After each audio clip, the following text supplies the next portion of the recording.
students, this is Sunil Misra from your own channel English Activator, and I welcome you all in the next class of Basic English. Today we will learn about parts of speech. Yes, parts of speech. And before we start the class, I would like to say, if you are still not my subscriber, then please subscribe the channel right now, like and share with your friends. So come on, let's get started. आज हम लोग जो चर्चा करेंगे उस chapter का नाम है पार्ट्स ऑफ स्पीच। देखें, पार्ट्स मतलब क्या होता है? पार्ट्स का मतलब होता है किसी चीज का भाग, ऑफ मतलब का, और स्पीच का मतलब क्या होता है? जनरली स्पीच का मतलब होता है कोई भी एक ऐसा वर्ड जो किसी के द्वारा बोला गया हो, कोई भी एक ऐसा स्टेटमेंट जो किसी के द्वारा कहा गया हो। यानी ये वो कोई वर्ड भी हो सकता है, कोई सेंटेंस भी हो सकता है, यानी उसी का एक भाग, उसी का कितने भाग होते हैं। तो all the words are divided into 8 classes and these are known as parts of speech। यानी इस दुनिया में जितने भी वर्ड्स हैं, कोई भी आप वर्ड लेंगे, Ram Shyam Mohan, love, honesty, dishonesty, road, Akash, universe, like this all, जितने भी आप वर्ड्स बोलेंगे सभी वर्ड्स पार्ट्स ऑफ स्पीच के ही किसी न किसी पार्ट का हिस्सा होगा। तो कमन इसका जरा सा देख लें कि ऑल द वर्ड्स यानी जितने भी शब्द हैं are divided into 8 classes. These are non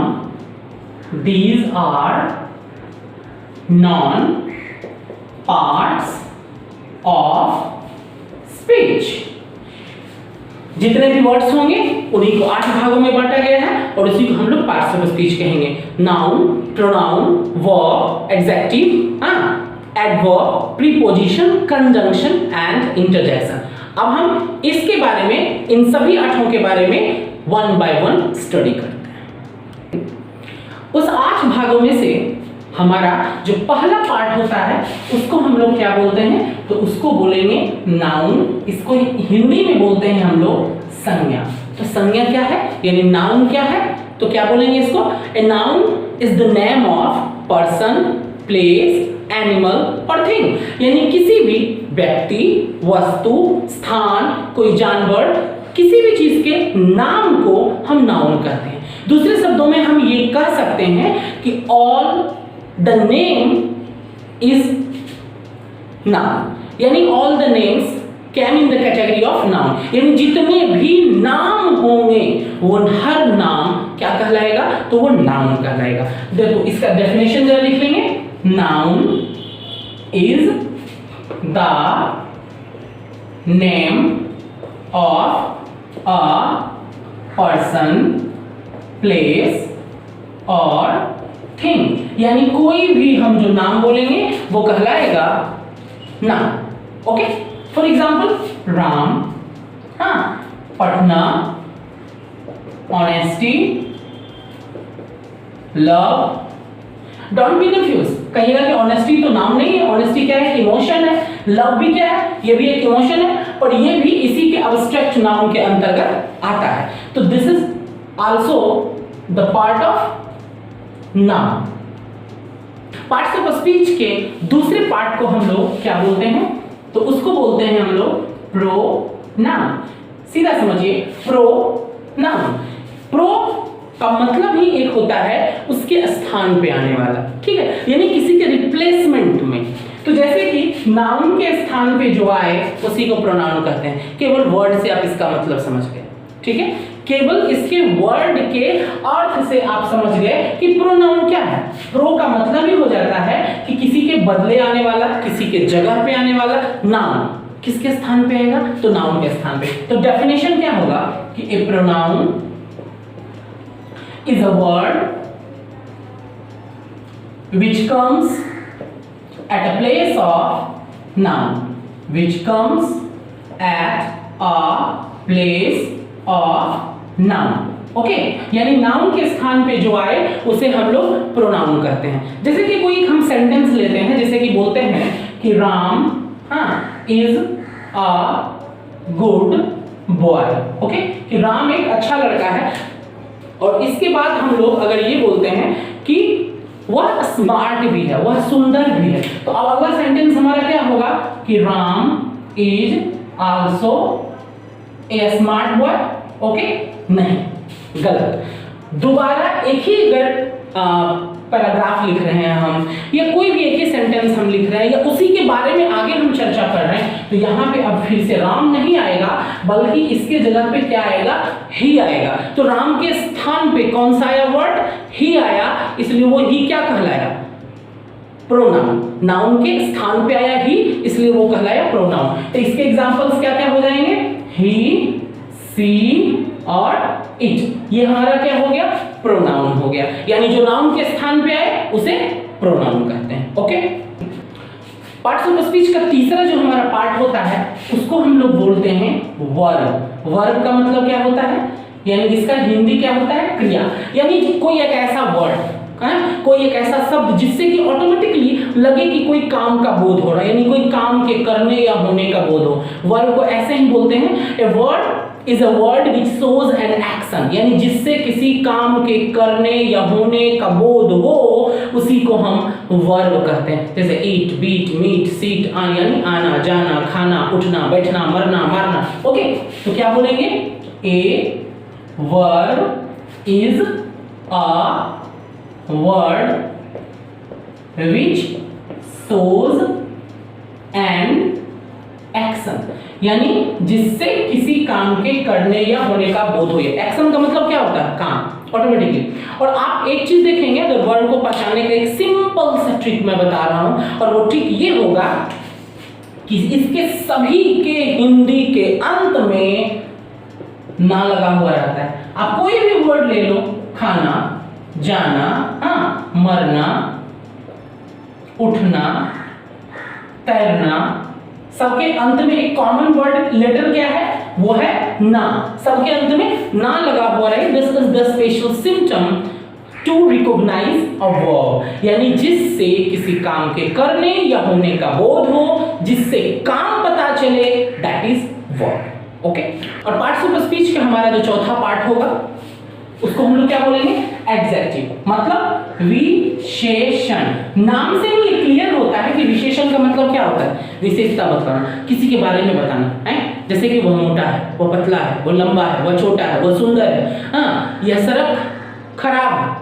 तो ये सारे वर्ड्स क्या है, उसके बारे में या तो पॉजिटिव बता रहा है या उसका नेगेटिव बता रहा है, कुछ भी बोल सकता है, कुछ भी बता सकता है, बस उसको क्या करना चाहिए, क्वालिफाई करना चाहिए, यानी उसकी विशेषता बतानी चाहिए। तो इसका परिभाषा क्या हो जाए, आइए जरा परिभाषा तो देख लेते हैं। तो क्या बोलेंगे, an adjective is a word which qualifies. Qualifies मतलब क्या होता है, क्वालिफाइज का मतलब होता है किसी चीज की विशेषता बतलाना। ओके, और वो हाँ, विशेषता पॉजिटिव सेंस में भी हो सकता है, नेगेटिव सेंस में भी हो सकता है, वो विशेषता ही कहलाएगा।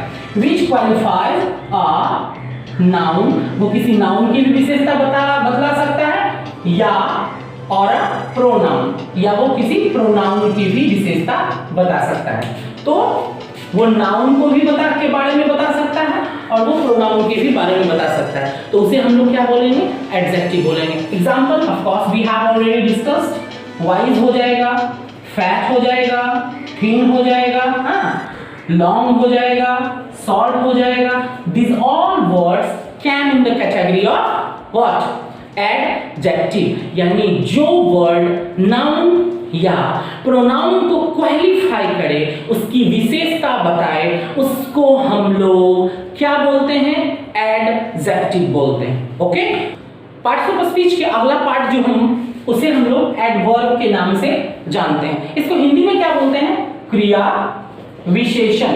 ओके, नाम से ही क्लियर है, विशेषण है कैसा भाई, तो क्रिया विशेषण है। ओके, इसकी परिभाषा क्या होगी कि an adverb is a word which modifies. Okay, modify का मतलब भी वही होता है जो क्वालिफाई का मतलब होता है, यानी इसका मतलब भी होता है विशेषता बतलाना, उसके बारे में कुछ या तो अच्छाई बताना या उसके बारे में कुछ बुराई बताना। तो an adverb is a word which modifies a verb, adjective और अनदर एडवर्ब, यानी एक ऐसा वर्ड जो कि किसी वर्ड सॉरी किसी वर्ब कोई एडजेक्टिव या किसी दूसरे एडवर्ब की विशेषता बतलाएगा, उसको हम लोग एडवर्ब के नाम से जानेंगे। This is the definition.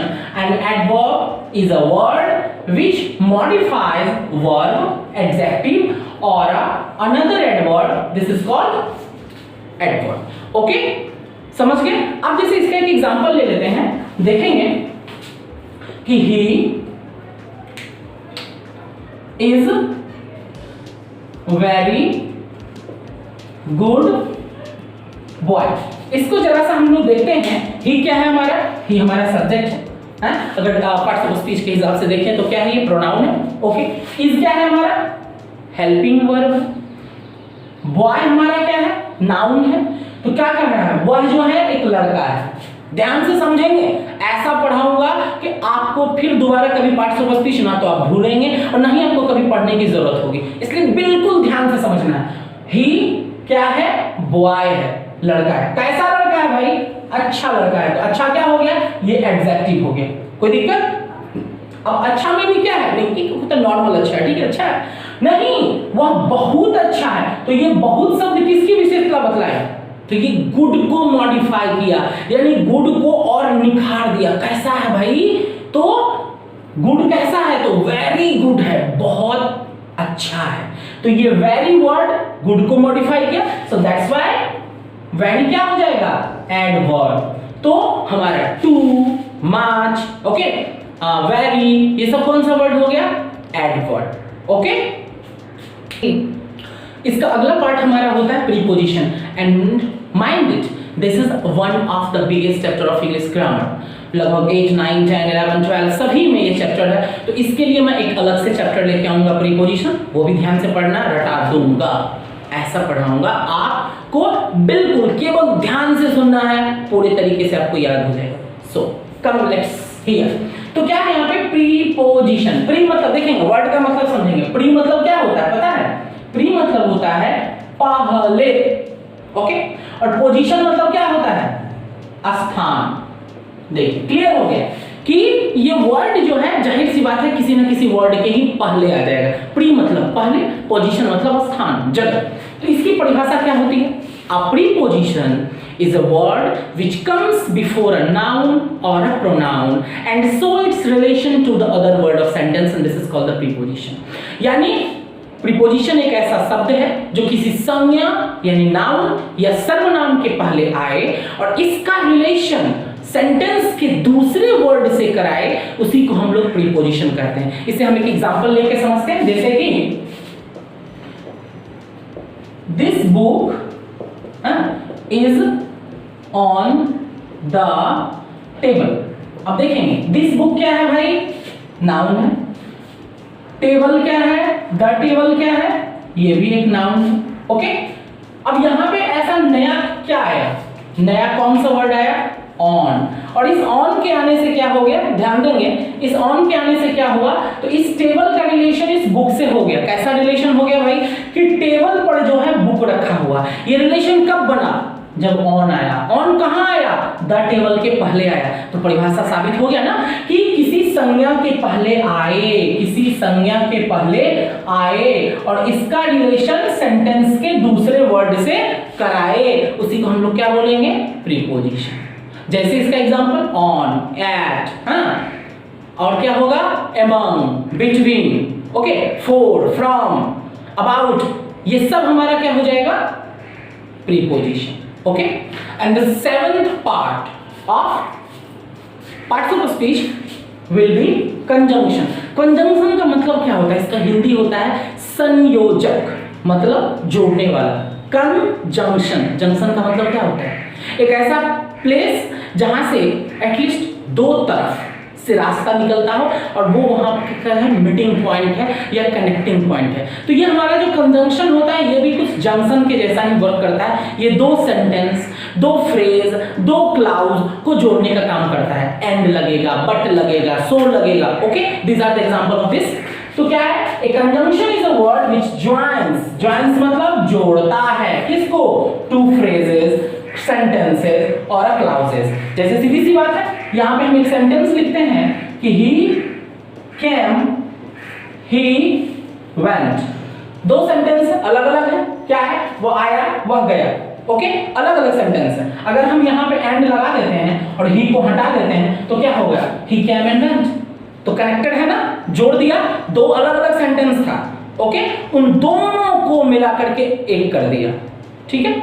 और इसके लास्ट पार्ट को हम लोग क्या बोलते हैं, इंटरजेक्शन। हिंदी होता है थोड़ा लंबा, विस्मयादि बोधक काव्य। मतलब क्या होता है कि जो हार्ट के सडन फीलिंग को, अचानक से कोई दुख हुआ, चोट लगा, गुस्सा आया, तो कुछ एक ऐसे वर्ड्स, खास वर्ड्स जो हमारे मुंह से एट अ टाइम निकलते हैं, उसी को हम लोग इंटरजेक्शन के नाम से जानते हैं, जैसे आ, ओ, हुर्रे, ओके। तो दीज आर इंटरजेक्शन। यानी परिभाषा से देखें तो an interjection is a word which shows the sudden feeling. अचानक से हमारे दिल में जो भावना उत्पन्न होगी, चाहे वो सुख की भावना हो या दुख की भावना हो, हाँ, अफसोस की हो, किसी भी तरह की, उसे हम लोग इंटरजेक्शन के नाम से जानेंगे। For example oh, ah, hurray, etc. तो दीज आर कॉल्ड इंटरजेक्शन। यहां पे आके हमारा पार्ट्स ऑफ स्पीच पूरा का पूरा खत्म होता है। किसी को भी समझने में प्रॉब्लम हो तो आप दोबारा इस वीडियो को देखिए, फिर से देखिए, ओके। और अगर आपको उसके बावजूद भी, if you will get any kind of the problem, then your all problems in the queries and suggestion are mostly invited at the comment section box. आप अभी तक अगर मेरे इस चैनल को सब्सक्राइब नहीं किए हैं तो इसे अभी के अभी सब्सक्राइब करें, लाइक करें और इसका ज्यादा से ज्यादा शेयर करें ताकि लोगों तक ये पहुंच सके। और हाँ, बेल आइकन को दबाना ना भूलें, क्योंकि इससे ये होगा कि जब भी हमारी नई वीडियो, अगली क्लास का वीडियो आएगा तो उसका नोटिफिकेशन सबसे पहले आप तक पहुंच पाएगा। इसी तरह हमारे साथ बने रहिए, पढ़ते रहिए और लाइफ में तरक्की करते रहिए। Thank you very much.